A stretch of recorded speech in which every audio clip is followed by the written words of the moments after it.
Dikisahkan setelah mandi, Fatimah yang sudah tahu akan kematiannya mengenakan pakaian yang bagus, lalu tidur dan berbaring di samping Ali. Ia membisikkan kepada Ali soal kematiannya yang sudah dekat.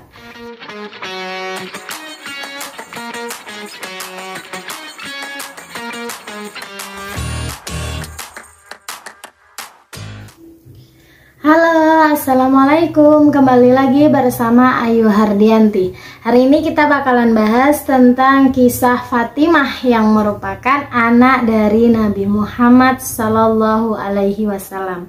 Pertama-tama, cerita ini atau kisah ini Ayu dapatkan sumbernya dari internet. Jadi mohon maaf jika ada kesalahan dalam penyebutan nama, gelar, tempat, dan lain sebagainya. Ayu juga mengucapkan terima kasih bagi yang sudah menonton video ini sampai habis, dan juga sudah subscribe, like, komen, dan juga share video ini. Langsung saja kita masuk ke ceritanya. Selamat menyaksikan. Fatimah binti Muhammad merupakan putri bungsu Nabi Muhammad dari perkawinannya dengan istri pertamanya, Khadijah. Fatimah Az-Zahra lahir 5 tahun sebelum kerasulan Nabi Muhammad. Ia merupakan anak perempuan termuda dari Nabi Muhammad. Berdasarkan nasabnya, namanya adalah Fatimah binti Muhammad bin Abdullah bin Abdul Muthalib. Keluarga Fatimah Az-Zahra merupakan keturunan dari Bani Hashim dan suku Quraisy. Fatimah Az-Zahra merupakan anak perempuan keempat dari pernikahan antara Nabi Muhammad dengan Khadijah binti Khuwailid. Ia memiliki 3 kakak perempuan, yaitu Zainab, Ruqayyah, dan Ummu Kulsum. Fatimah Az-Zahra juga memiliki 2 saudara laki-laki sekandung, tetapi keduanya meninggal ketika masih kecil. Nama kedua saudaranya yang wafat ini adalah Qasim dan Ibrahim. Selain itu, ia memiliki seorang saudara angkat yang diadopsi oleh ayahnya. Nama saudara angkat ini ialah Zaid bin Haritsah, yang kelak menjadi Hawariyun daripada baginda Nabi Muhammad. Kelahiran Fatimah Az-Zahra bertepatan dengan peristiwa besar, yaitu ditunjuknya Rasulullah sebagai penengah ketika terjadi perselisihan antara suku Quraisy tentang siapa yang berhak meletakkan kembali Hajar Aswad setelah Ka'bah diperbaharui. Dengan kecerdasan akalnya, Baginda mampu memecahkan persoalan yang hampir menjadikan peperangan di antara kabilah-kabilah yang ada di Mekah. Kelahiran Fatimah disambut gembira oleh Rasulullah dengan memberikan nama Fatimah dan julukannya Az-Zahra, yang artinya yang selalu berseri. Sedangkan kunyahnya adalah Ummu Abiha atau ibu dari ayahnya. Ia putri yang mirip dengan ayahnya. Ia tumbuh dewasa dan ketika menginjak usia 5 tahun terjadi peristiwa besar terhadap ayahnya, yaitu turunnya wahyu dan tugas berat yang diemban oleh ayahnya. Dan ia juga menyaksikan kaum kafir melancarkan gangguan kepada ayahnya, sampai cobaan yang berat dengan meninggal ibunya Khadijah. Ia pun sangat sedih dengan kematian ibunya. Rasulullah sangat menyayangi Fatimah. Setelah Rasulullah bepergian, ia lebih dulu menemui Fatimah sebelum menemui istri-istrinya. Aisyah berkata, "Aku tidak melihat seseorang yang perkataannya dan pembicaraannya yang menyerupai Rasulullah selain Fatimah. Jika ia datang mengunjungi Rasulullah, Rasulullah berdiri, lalu menciumnya dan menyambut dengan hangat. Begitu juga sebaliknya yang diperbuat Fatimah bila Rasulullah datang mengunjunginya." Rasulullah mengungkapkan rasa cintanya kepada putrinya tatkala di atas mimbar. "Sungguh Fatimah bagian dariku, Siapa yang membuatnya marah berarti membuat aku marah. Dan dalam riwayat lain disebutkan, Fatimah bagian dariku. Aku merasa terganggu bila ia diganggu, dan aku merasa sakit jika ia disakiti. Setelah Rasulullah menjalankan haji wada, dan ketika ia melihat Fatimah, Baginda menemuinya dengan ramah sambil berkata, "Selamat datang, wahai putriku." Lalu Baginda menyuruh duduk di samping kanannya dan membisikkan sesuatu, sehingga Fatimah menangis dengan tangisan yang keras. Tatkala Fatimah sedih, lalu Baginda membisikkan sesuatu kepadanya yang menyebabkan Fatimah tersenyum. Tatkala Aisyah bertanya tentang apa yang dibisikkannya, lalu Fatimah menjawab, "Saya tak ingin membuka rahasia." Setelah Rasulullah wafat, Aisyah bertanya lagi kepada Fatimah tentang apa yang dibisikkan Rasulullah kepadanya sehingga membuat Fatimah menangis dan tersenyum. Lalu Fatimah menjawab, "Adapun yang Baginda katakan kepadaku pertama kali adalah Baginda memberitahu bahwa sesungguhnya Jibril telah membacakan Al-Quran dengan hafalan kepada Baginda setiap tahun sekali. Sekarang dia membacakannya setahun 2 kali. Lalu Baginda berkata, 'Sungguh aku melihat ajalku telah dekat. Maka bertakwalah dan bersabarlah. Sebaik-baiknya salaf atau pendahulu untukmu adalah aku. Maka aku pun menangis yang engkau lihat saat kesedihanku.' Dan saat Baginda membisikkan yang kedua kali, Baginda berkata, 'Wahai Fatimah, apakah engkau tidak suka menjadi penghulu wanita-wanita penghuni surga? Dan engkau adalah orang pertama dari keluargaku yang akan menyusulku.' Kemudian saya tersenyum. Tatkala 6 bulan sejak wafatnya Rasulullah, Fatimah jatuh sakit. Namun ia merasa gembira karena kabar gembira yang diterima dari ayahnya. Tak lama kemudian, ia pun beralih ke sisi Tuhannya dalam usia 27 tahun.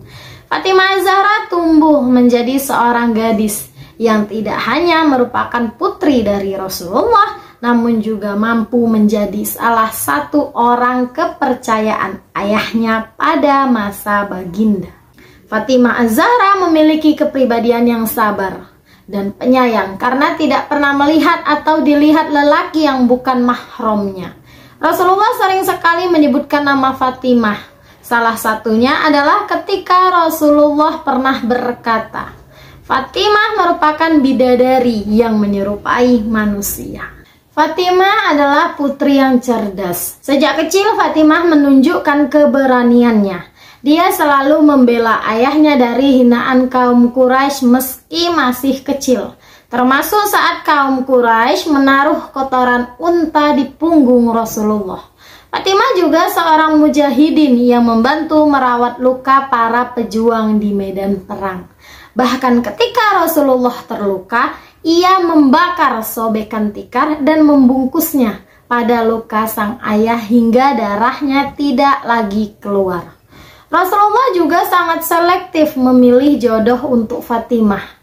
Bahkan saat 2 sahabat Rasul, Abu Bakar dan Umar sempat melamarnya, tapi Rasul akhirnya menanti Ali bin Abi Thalib yang melamar putrinya. Hanya saja Ali minder karena merasa nggak punya apa-apa. Ali akhirnya menjual baju perangnya seharga 400 dirham untuk meminang Fatimah. Fatimah Az-Zahra menikah pada usia 18 tahun dengan Ali bin Abi Thalib. Pernikahan antara keduanya diadakan setahun setelah Nabi Muhammad dan pengikutnya hijrah ke Madinah. Nabi Muhammad sebagai ayah dari Fatimah Az-Zahra menyetujui pernikahan ini karena adanya hubungan kekerabatan dan hubungan sosial dengan keluarga dari Ali bin Abi Thalib. Ayah dari Ali adalah Abu Thalib yang merupakan paman dari Nabi Muhammad. Nabi Muhammad hidup dalam asuhan pamannya ini. Ketika pamannya telah wafat, Ali diasuh oleh Nabi Muhammad. Jadi Nabi Muhammad sudah menganggap Ali seperti anaknya sendiri. Dalam salah satu hadis yang diriwayatkan oleh Imam Bukhari dan Imam Muslim, diketahui bahwa Fatimah Az-Zahra pernah hampir mengalami poligami. Periwayatan hadis ini berasal dari Miswar bin Makhramah. Keterangan dalam hadis ini menyebutkan larangan Nabi Muhammad kepada Ali bin Abi Thalib untuk melakukan poligami dengan Juwairiyah binti Abu Jahal. Nabi Muhammad menyampaikan hal ini di atas mimbar. Ia memulai dengan menyebutkan latar belakang dari peristiwa ini. Di atas mimbar, Nabi Muhammad menyebutkan bahwa usulan pernikahan antara Ali bin Abi Thalib dengan Juwairiyah binti Abu Jahal merupakan usulan dan permintaan dari keluarga Hisham bin Al-Mughirah. Nabi Muhammad dengan tegas tidak mengizinkan hal ini dengan ucapan yang jelas yang diulanginya sebanyak 3 kali. Nabi Muhammad menyatakan bahwa Fatimah Az-Zahra merupakan anak kandungnya, yang berarti menyusahkan dan menyakiti perasaannya sama dengan menyusahkan dan menyakiti perasaan Nabi Muhammad. Dari pernikahannya dengan Ali bin Abi Thalib, Fatimah Az-Zahra dikaruniai 5 orang anak, 3 putra dan 2 putri. 3 putra yaitu Hasan, Muhsin, dan Husain. Sedangkan kedua putrinya yaitu Zainab dan Ummu Kulsum. Hasan dan Husain sangat disayangi oleh Rasulullah. Sebenarnya ada satu lagi anak Fatimah Az-Zahra bernama Muhsin. Tetapi Muhsin meninggal dunia karena wafat ketika masih kecil. Klaim keturunan diberikan oleh dinasti Fatimiyah kepada Fatimah Az-Zahra dan Ali bin Abi Thalib. Pendiri dinasti ini adalah Abdullah bin Mahdi yang merupakan cucu dari Imam Syiah yang ke-7, Ismail bin Ja'far al-Shadiq. Dari keturunannya lah Ahlul Bait Nabi Muhammad berlanjut. Umar bin Khattab juga disebutkan, aku mendengar Rasulullah bersabda, semua anak dari perempuan bernasab kepada ayah mereka, kecuali yang dilahirkan Fatimah. Akulah ayah mereka. Pada saat pertempuran Uhud, Fatimah Az-Zahra turut ikut serta dengan para perempuan lainnya. Mereka ditugaskan untuk memenuhi kebutuhan prajurit selama pertempuran. Tugas ini antara lain membantu mengangkat air, memberi minum, dan merawat prajurit yang terluka. Dalam sejumlah hadis yang diakui sahih oleh Islam Sunni, sehari setelah kematian Nabi Muhammad, Fatimah meminta kepada Abu Bakar agar diberikan Madinah, Khaybar, dan Fada, yang merupakan daerah-daerah orang kafir yang ditaklukkan oleh Nabi Muhammad dan pasukannya, yang ketika Nabi Muhammad masih hidup, penduduk kafir di sana diwajibkan membayar separuh hasil panen mereka kepada Nabi Muhammad seorang. Namun permintaan Fatimah ini ditolak oleh Abu Bakar dikarenakan dirinya mengklaim mendengar perkataan Nabi Muhammad bahwa beliau tidak meninggalkan warisan dan harta yang ditinggalkannya adalah untuk umat muslim. Mendapat penolakan tersebut, Fatimah pun murka dan tidak lagi berbicara dengan Abu Bakar hingga akhir hayatnya. Tidak lama berselang kejadian tersebut, suami Fatimah, Ali, yang juga merupakan sepupu Nabi Muhammad, ditemani dengan paman Nabi Muhammad, Al-Abbas, datang pula menemui Abu Bakar untuk meminta jatah harta warisan untuk diri mereka. Namun mendapat penolakan dari Abu Bakar. Al-Abbas pun menyebut bahwa Abu Bakar adalah seorang pendosa, pengkhianat, dan pembohong. Umar pun pada akhirnya memberikan Madinah untuk kedua relatif Nabi Muhammad tersebut. Ali pun berhasil mengalahkan Al-Abbas dan mengambil Madinah untuk dirinya. Sedangkan untuk Khaybar dan Fadak, Umar tetap menahannya dengan mengklaim bahwa keduanya merupakan peninggalan Nabi Muhammad untuk umat. Masih belum puas, Fatimah pun berceramah di Masjid Nabawi.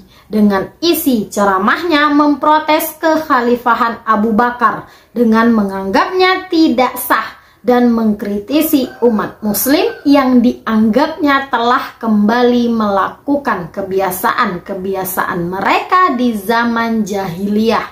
Fatimah menganggap suaminya Ali sebagai khalifah dan penerus Nabi Muhammad yang sah dengan merujuk pada pernyataan Nabi Muhammad di Ghadir Hum. Tidak lama berselang, pada sejumlah riwayat dari Islam Syiah, Umar yang merupakan tangan kanan dari Abu Bakar pun menggeruduk rumah Fatimah dan Ali yang dalam prosesnya menyebabkan Fatimah keguguran dan meninggal beberapa bulan setelahnya.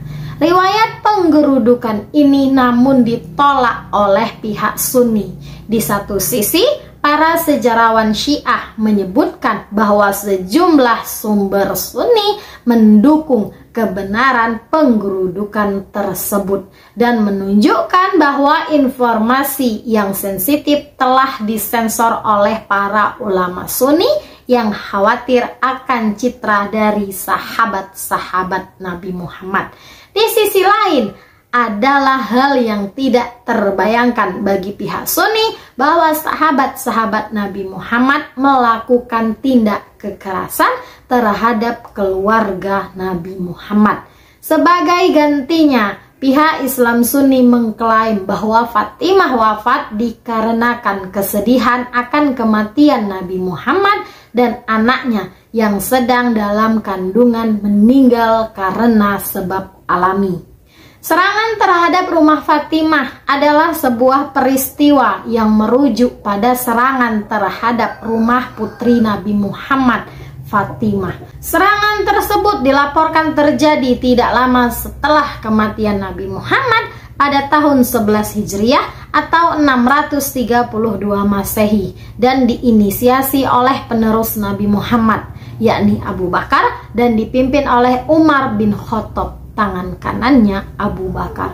Tujuan dari serangan ini adalah untuk menahan suaminya Fatimah, yaitu Ali bin Abi Thalib yang menolak untuk mengakui pemerintahan Abu Bakar. Diduga cedera yang dialami Fatimah yang diakibatkan oleh serangan itu menyebabkan Fatimah keguguran dan meninggal pada usia mudanya, 6 bulan setelah Nabi Muhammad meninggal dunia.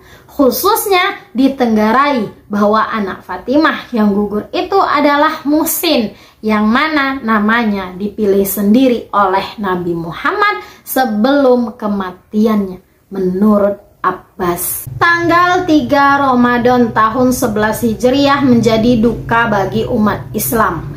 Putri Rasulullah Fatimah Az-Zahra wafat. Fatimah Az-Zahra wafat pada usia 27 tahun.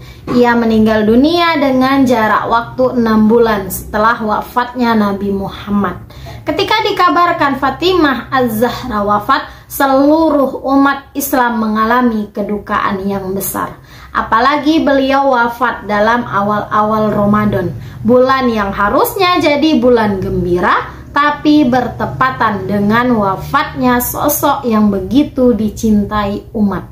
Dikisahkan setelah mandi, Fatimah yang sudah tahu akan kematiannya mengenakan pakaian yang bagus, lalu tidur dan berbaring di samping Ali.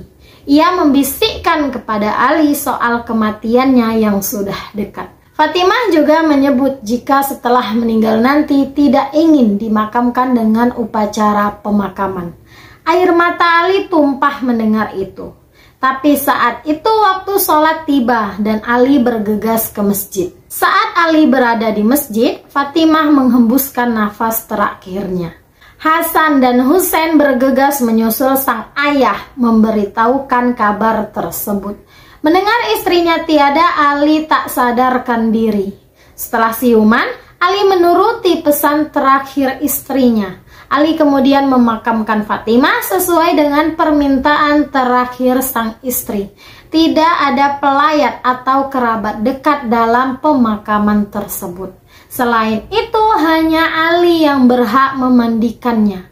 Di saat Ali memasukkan jenazah istri tercintanya ke liang lahat, beliau menangis terisak-isak. Sehingga putranya Hasan berkata, "Wahai ayahku, gerangan apakah yang membuat dirimu menangis sedemikian rupa?" Ali menjawab, "Wahai putraku Hasan, aku teringat pesan kakekmu Rasulullah.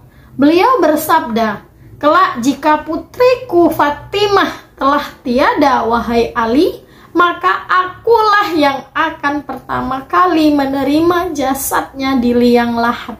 Dan demi Allah, wahai Hasan putraku, aku melihat tangan kakekmu Rasulullah menerima jasad ibumu Fatimah.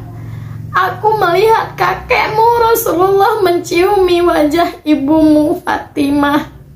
Ali bin Abi Thalib lalu berkata, "Wahai Rasulullah, kini aku kembalikan amanah yang telah engkau berikan kepadaku. Aku kembalikan belahan jiwamu, yang dimana setiap engkau rindu akan surga, engkau cium wajah suci putrimu Fatimah Az-Zahra. Ya Allah, kumpulkan kami bersama keluarga suci Rasulullah kelak di hari kiamat nanti. Amin." Hingga kini tak ada yang tahu di mana makam Fatimah. Ali bahkan membuat 3 kuburan palsu untuk mengaburkannya. Saat pulang ke rumahnya, Ali pun merasa terpukul dan merasa kesepian. Ia pun melantunkan syair yang begitu menyayat hati. "Telah aku alami banyak derita di dunia bersama kekasihku. Setiap pertemuan sepasang kekasih harus diakhiri dengan perpisahan. Dan segala sesuatu tanpa perpisahan itu sedikit. Kehilanganku atas Fatimah setelah Nabi Muhammad adalah bukti bahwa tidak ada kekasih yang abadi." Ali bin Abi Thalib pun tiap hari menziarahi kekasihnya tersebut. Pada suatu hari ia menangis di atas kubur istrinya, dan ia melantunkan syair yang menyentuh.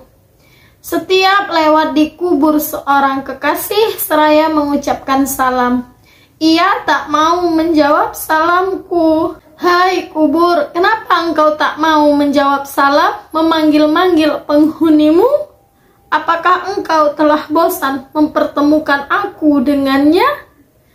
Nabi Muhammad pernah bersabda, "Wanita-wanita terbaik di surga yaitu Khadijah binti Khuwailid, Fatimah binti Muhammad, Maryam binti Imran, dan Asiyah binti Muzahim istri Fir'aun." Hadis riwayat Ibnu Abdil Bar Al-Isti'ab. Dikisahkan bahwa suatu hari seorang musafir menemui Rasulullah di sebuah masjid. Musafir itu meminta belas kasih Rasulullah karena bekal makanan dan seluruh hartanya telah habis. Namun saat itu Rasulullah tidak memiliki makanan dan barang-barang yang bisa diberikan kepada si musafir. Nabi Muhammad kemudian menyuruhnya untuk pergi ke rumahnya dengan maksud menemui Fatimah. "Pergilah ke tempat yang dicintai Allah dan Rasulnya. Dia lebih mengutamakan Allah daripada dirinya sendiri. Itulah Fatimah, putriku." Si musafir pun menemui Fatimah.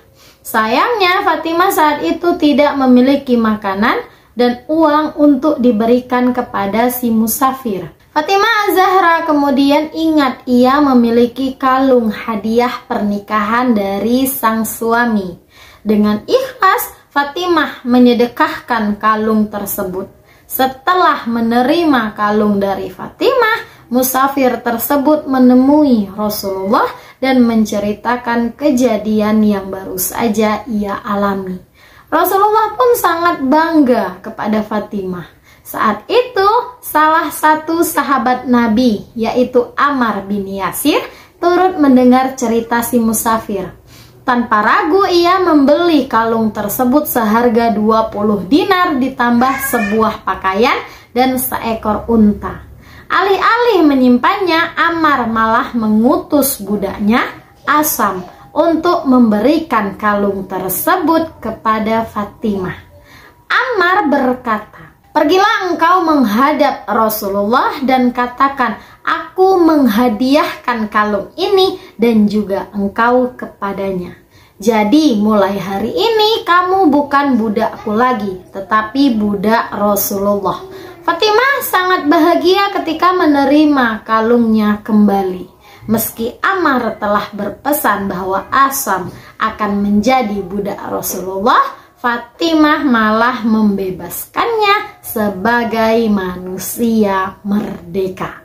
Diriwayatkan oleh Ibnu Abbas, Rasulullah bersabda, "Sesungguhnya putriku Fatimah adalah penghulu kaum perempuan dari awal hingga akhir zaman.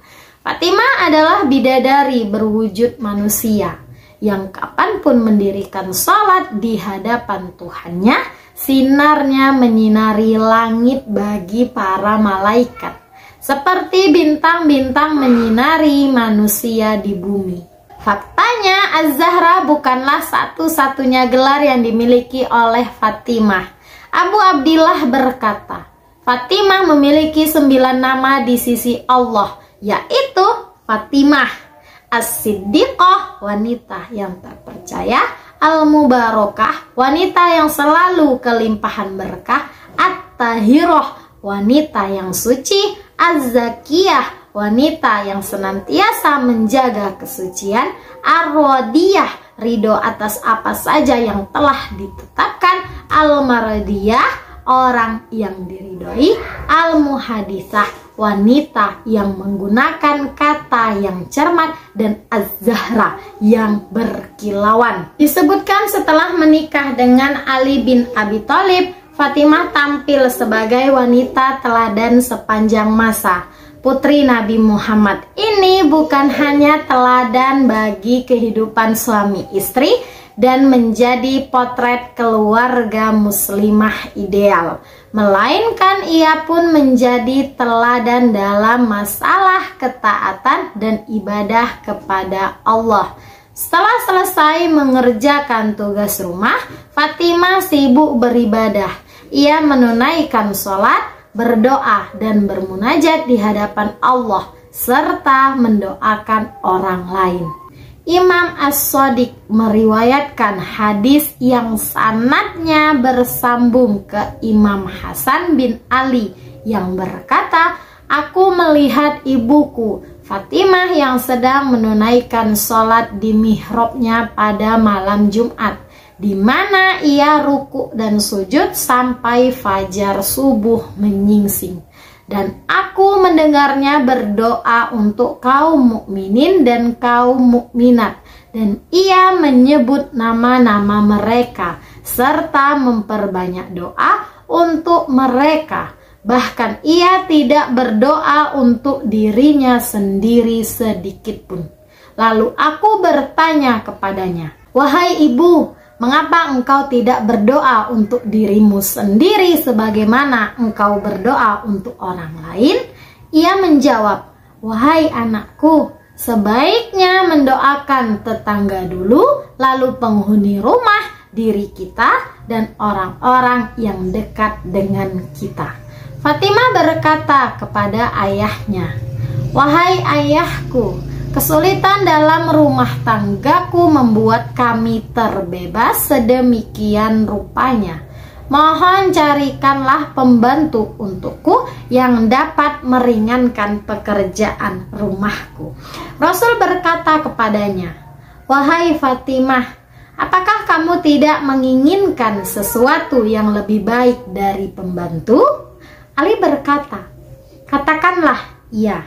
Fatimah berkata, 'Wahai ayahku, apa yang lebih baik dari pembantu?' Rasulullah menjawab, 'Engkau bertasbih kepada Allah pada setiap hari sebanyak 33 kali, dan engkau bertahmid sebanyak 33 kali dan bertakbir sebanyak 34 kali.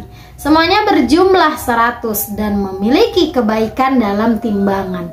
Wahai Fatimah, bila engkau mengamalkannya pada setiap pagi hari, maka Allah akan memudahkan urusan dunia dan akhiratmu. Diriwayatkan dari Abi Abdillah As-Shadiq yang berkata, tasbih Fatimah setiap hari usai sholat lebih aku sukai daripada sholat 1000 rakaat dalam setiap hari.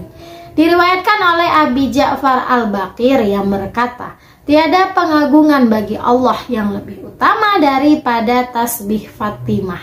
Diriwayatkan dari Jabir Al-Ansari yang berkata, aku pernah mendengar Rasulullah berkata kepada Ali bin Abi Thalib 3 hari sebelum beliau meninggal, salam kepadamu wahai ayah 2 sekuntum bunga.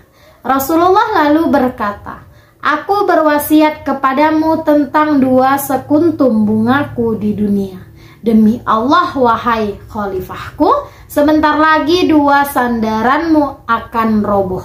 Ketika Rasulullah meninggal, Ali berkata, inilah salah satu sandaran yang dikatakan Rasul padaku. Dan tatkala Fatimah meninggal, Ali berkata, inilah sandaranku yang kedua. Berikut 7 fakta keistimewaan Fatimah di mata Rasulullah. Yang pertama, Rasulullah selalu menyambut kedatangannya. Yang kedua, orang pertama yang menyusul Nabi wafat. Yang ketiga, penghulu wanita di surga. Yang keempat, punya tempat khusus di hati Nabi. Yang kelima, menjadi sebab cinta dan bencinya Rasulullah. Yang keenam, didoakan secara khusus oleh Nabi Muhammad. Dan yang ketujuh atau yang terakhir, Fatimah dan keluarganya adalah ahli kisah atau selimutnya Nabi. Selesai sudah cerita kita hari ini. Itulah cerita tentang kisah Fatimah Az-Zahra yang merupakan putri tercinta dari Nabi Muhammad SAW. Semoga dari kisah tadi kita dapat mengambil hikmah yang baik. Sampai jumpa lagi di episode selanjutnya. Wassalamualaikum warahmatullahi wabarakatuh. Dadah.